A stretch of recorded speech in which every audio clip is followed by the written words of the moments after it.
आज की कहानी हमारे साथ शेयर की है समीर जी ने। तो सबसे पहले समीर जी, आपका बहुत बहुत धन्यवाद अपनी कहानी हमारे साथ शेयर करने के लिए। तो चलिए बढ़ते हैं समीर जी की कहानी की ओर। शाम के करीबन 6 बजे दिल्ली की एक रोडवेज बस सूरत से गुजरात की ओर रवाना हुई, जिसमें सफ़र कर रहे थे समीर के चाचा जी, जिन्हें बस में चढ़ने से पहले ये चिंता थी कि उन्हें विंडो के पास वाली सीट मिलेगी कि नहीं, क्योंकि उनका मानना था कि लंबे सफ़र के लिए विंडो वाली सीट सबसे अच्छी होती है। विंडो वाली सीट पाने के बाद अब उन्हें ये लंबा सफ़र गुजारना था। गुजरते वक्त के साथ समीर के चाचा जी अब बस में बोर होने लगे थे। अब बस रात भी होने वाली थी। बस के बाहर अब बस अंधेरा ही था। बस में भी बाहर जितनी खामोशी थी और गिने चुने यात्री ही जगे हुए थे, उन्हें मिलाकर अब उनकी कमर भी दुखने लगी थी।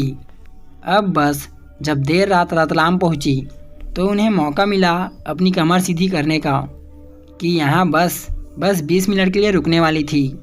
उन्होंने सोचा कि थोड़ा बाहर चहलकदमी कर ली जाए। ऐसी भी अभी भी काफ़ी वक्त यूँ ही बैठे बैठे गुजारना था। जब बस रतलाम में रुकी तब वक्त हो रहा था रात के 2 बजे का। बस के रुकते ही कुछ यात्री बस से उतरे और साथ में समीर के चाचा जी भी। बस से उतरने के बाद उन्होंने तो वहीं की चाय की दुकान से एक चाय पी। चाय पीने के बाद जब उन्होंने वक्त देखा तो अभी तो सिर्फ 5 मिनट ही गुजरे थे। अभी भी उनके पास तकरीबन 10 से 15 मिनट बाकी थे वहाँ से निकलने में। लिहाजन समय को देखते हुए समीर के चाचा जी वहीं टहलने लगे। उन्हें वहीं टहलते हुए काफ़ी वक्त हो चुका था। उन्होंने फिर एक बार वक्त देखा तो वक्त हो चुका था बस के वहाँ से निकलने का। वो बस अब बस की ओर बढ़ ही रहे होते हैं कि उनकी नज़र कुछ दूरी पर मौजूद एक पीपल के पेड़ पर गई। उस पीपल के पेड़ की चौंकाने वाली बात यह थी कि उस पेड़ की एक शाखाएं बहुत ज़ोर से हिल रही थी, जिस बात ने समीर के चाचा जी का ध्यान अपनी ओर खींचा।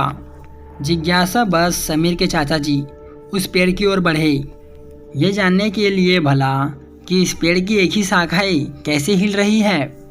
उस पेड़ की तरफ बढ़ते कदम तब थम गए जब उनकी नज़र उस पेड़ के डाली पर बैठे उस औरत पर पड़ी।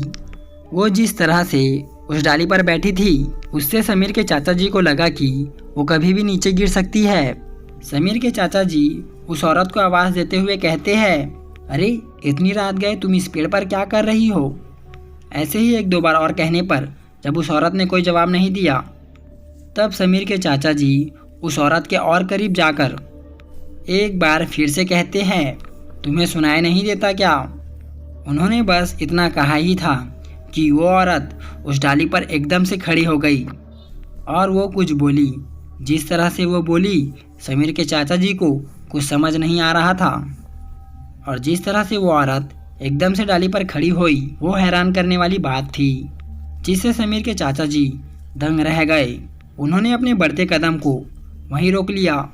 उन्होंने तब तक ये भाप लिया था कि पेड़ के डाली पर जो औरत है वो कोई आम औरत नहीं है। तभी समीर के चाचा जी तुरंत ही बस में आकर बैठ गए और उनके बैठते ही बस भी खुल गई। मगर समीर के चाचा जी अभी भी बेहद घबराए हुए थे। बस को रतलाम से निकले तकरीबन 15 मिनट हो चुके थे और समीर के चाचा जी अभी भी डरे सहमे बस में बैठे हुए थे। तभी बस कंडक्टर की नज़र समीर के चाचा जी पर पड़ी तो उन्होंने उनसे पूछ लिया, क्या हुआ सर, सब ठीक तो है ना। तभी समीर के चाचा जी कंडक्टर की ओर देखते हुए जवाब देते हैं, सब ठीक है। ये सुनने के बाद बस का कंडक्टर मुस्कुराते हुए अपनी जगह पर चला गया। अभी बस का कंडक्टर अपनी सीट पर बैठा ही था कि तभी बस में अचानक ही कोई बहुत ज़ोर से चीखा, जिस वजह से सभी बस के यात्री उस आदमी की ओर देखने लगे। बस कंडक्टर जल्दी से वहां पहुंचा तो वो समीर के चाचा जी ही थे, जो चीखते हुए ये बार बार कह रहे थे कि ये औरत कौन है, ये बस में कब चढ़ी, पहले तो थी नहीं। बस के कंडक्टर ने जैसे तैसे समीर के चाचा जी को शांत करते हुए कहा, आप किस औरत की बात कर रहे हो, यहाँ तो कोई औरत है ही नहीं। फिर कुछ देर बाद समीर के चाचा जी को रियलाइज़ हुआ कि वहाँ वो औरत नहीं है।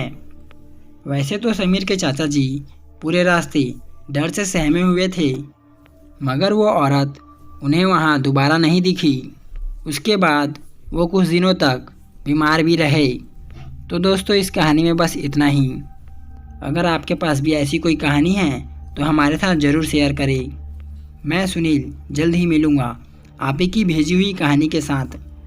तब तक के लिए बाय एंड टेक केयर।